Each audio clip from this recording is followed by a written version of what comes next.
Ọ̀rọ̀ kò jùmọ̀ àdẹ̀kù ọ̀sẹ̀ tuntun ìmọ̀jẹ́ mi tẹ́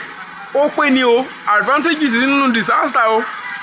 ok mo dé báǹkì láàárọ̀ mo fẹ́ mo kàn kí mi àmú id card vvn kété mo mú dé ok kí mi mú passport méjì ẹyọ kan ni mo rí mo yọ kú mu sí ìwú màá jà kó ń wà sanwó kò mí àmọ́ ìdá mákànjẹ́ mo mú dání mo yọ ọmọ nínú kí á lé sáyìn rẹ̀ ó ní owó tààtì ó ti wọ̀ òkè omi kò mí o ìbẹ̀rù bójú ó ti jẹ mí ó kò mí o bẹ́ẹ̀ àná mo dé ṣọ́ọ̀ṣì mọ́ lọ mọ́ ṣe bá àtẹ̀ǹdì kiri ọmọdé kan kó yẹ yan báńgà nínú pásítọ̀ kọ́ ẹ ká mọ́rúkọ òun ká mọ́ aṣọ́ra ká mọ́rúkọ òun aṣọ́ra ó ìwọ̀n pé èèyàn pásítọ̀ kan ti ní